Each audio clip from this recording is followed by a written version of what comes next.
नमस्कार दोस्तों, बहुत बहुत स्वागत है ज्योतिष और वास्तु के प्रोग्राम में। मैं हूं आपके साथ आचार्य गौरव। दोस्तों, आज का जो विषय है वो है रत्नों से संबंधित। रत्न क्यों ज़रूरी है, जेमस्टोन्स क्यों धारण करने चाहिए या नहीं करने चाहिए। देखिए, रत्नों से क्या होता है, कई लोगों का मानना है कि रत्न पहनते ही चुटकी बजा के भाग्य बदल जाता है। ऐसा नहीं है। रत्न पहनते के साथ ही हमारे जीवन में हमें संघर्षों से एकदम छुटकारा मिल जाएगा, ऐसा भी नहीं है। रत्नों के बारे में जानना जरूरी है दोस्तों। सबसे पहले आप बाहर से कोई सामान लाते हैं, उसके लिए आप चेक जरूर करते हैं कि वो एक्सपायर तो नहीं है या कोई परेशानी तो नहीं है, तभी आप लेते हैं। इसी प्रकार रत्नों के लिए भी सबसे जरूरी है उसकी गुणवत्ता, क्या वो रियल है या वो आर्टिफिशियल है।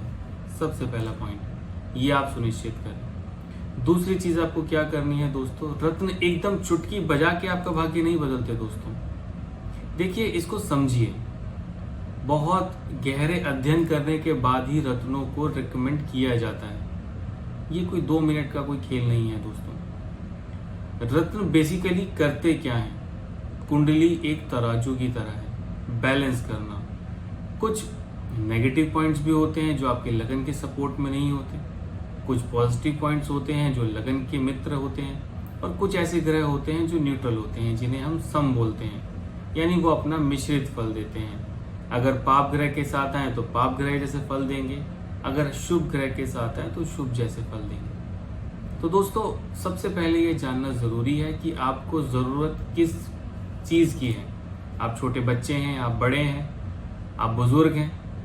छोटे हैं, आपको तरक्की के लिए आपको चाहिए, स्टडीज के लिए। बड़े हैं तो आपको तरक्की के लिए या शादी के लिए आपको स्टोन धारण करना है, या बुजुर्ग हैं अपने स्वास्थ्य के लिए स्टोन को धारण करना है। सबसे पहले ये देखा जाता है कि कुंडली के अंदर जो प्लैनेट्स हैं आपके, वो किस प्रकार आपको रिजल्ट दे रहे हैं। रिजल्ट का मतलब ये है कि आपके किस एज के अंदर आपको कौन से ग्रह की दशा प्राप्त है। और ये जो दशाओं का जो ये पैटर्न होता है, दशाओं का जो ये सीक्वेंस होता है, एक के बाद एक के बाद एक, ये हमारे जीवन में उतार चढ़ाव को लेकर आती हैं। कुछ ऐसे प्लैनेट्स होते हैं जो हमें राजयोग देते हैं, कुछ ऐसे होते हैं जो राजयोग चल रहा है, खानदानी बिजनेस चल रहा है, अचानक उसमें लॉस उठा लिया, या नौकरी कर रहे थे, अपना बिजनेस किया और बिजनेस में तरक्की कर गए नौकरी छोड़ के। कई ऐसे लोग हैं जो गवर्नमेंट जॉब छोड़ देते हैं बहुत अच्छी, और अपना बिजनेस करते हैं, उसमें बहुत तरक्की कर पाते हैं। कई बार लोग डूब जाते हैं। तो वो जो प्लैनेट्स होते हैं वो हमारे अंदर व्यवहार का बदलाव करते हैं, और साथ ही साथ वो जो ग्रह होते हैं वो हमारे जीवन में उतार चढ़ाव को लेकर आते हैं। एक अच्छा ज्योतिष आचार्य उसी चीज को भापता है कि आपके जीवन में जो संघर्ष है वो किस ग्रह की वजह से है, और उस संघर्ष को कैसे कम किया जा सकता है दोस्तों, कैसे उसके नकारात्मक प्रभावों को कम किया जा सकता है किसी शुभ ग्रह को बल देके। तो रत्नों का काम क्या हुआ, रत्नों का काम हुआ आपके ग्रह को बल देना।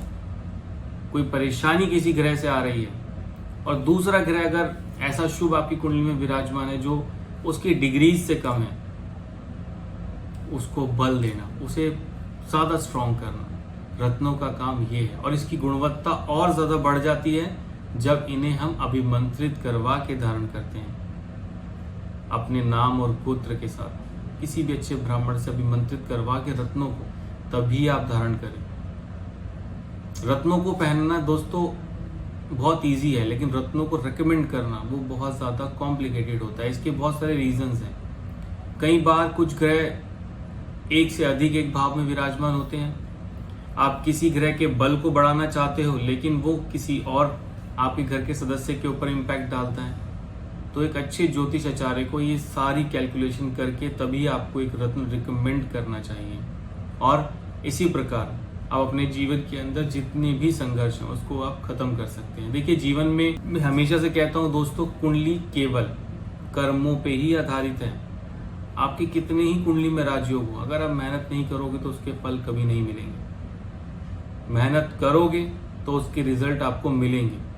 और मेहनत करने के साथ साथ अगर कुंडली का विश्लेषण भी करवाएं तो आने वाले जीवन के अंदर काफी सारे जो परेशानियां हैं, गलत निर्णय हैं, उससे कैसे आप बच सकते हैं। तो एक अच्छे ज्योतिष आचार्य से अपनी आप प्रिडिक्शन जरूर आप करवाएं। देखिए, एक छोटा सा पॉइंट और इसमें ऐड करूंगा, ज्योतिष कभी गलत नहीं होता दोस्तों। ज्योतिष अनंत है, कई हजारों सालों से हमारे पूर्वजों द्वारा वो हमें प्राप्त है, सभी लोगों को।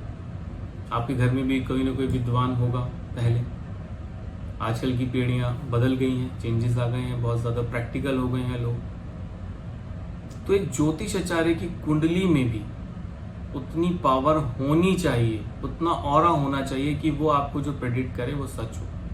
तो ये भी बहुत जरूरी है दोस्तों। तो आप ये भी ध्यान रखें कि आप कहाँ जा रहे हैं, किन से बात कर रहे हैं, उनका ऑरा आप जज करें, देन आप अपनी एप्लीकेशन करवाएं, तो वो ज़्यादा आपको बेहतर रिजल्ट मिलेंगे। तो मेरा केवल यही कहना था आपको कि अपनी कुंडली में आप सबसे पहले ये देखें कि आपको रिक्वायरमेंट है रत्नों की या नहीं। आपके जीवन में आने वाली परेशानियां उसको कैसे कम कर सकते हैं। रत्नों की जेन्युइनिटी यानी कि रत्नों का आपका रियल होना ये बहुत ज़्यादा ज़रूरी है। अनट्रीटेड नेचुरल स्टोन आप जितना पहनोगे उतना आपके लिए अच्छा रहेगा, लेकिन आप किसी अच्छे ज्योतिष आचार्य से प्रेडिक्शन करवा के तभी आप अपने बारे में जानकारी ले सकते हैं। तो आपको हमारा अगर ये वीडियो अच्छा लगा है तो आप इसको, हमारे चैनल को सब्सक्राइब करें, वीडियो को लाइक करें, और अगर आपको बहुत ही पसंद आया तो शेयर ज़रूर करें। डेली वीडियोस आती हैं, डेली यूजफुल वीडियोस आती हैं, उसको आप चेक करें, समझें। इन्फॉर्मेशन लेना दोस्तों कोई बुरी बात नहीं है। अच्छी जगह से अगर आपको इन्फॉर्मेशन मिलती है, आपके लिए काम की है, तो उसको ज़रूर आप एक्सेप्ट करें। तो आज के लिए केवल इतना ही, इजाज़त दीजिएगा। नमस्कार।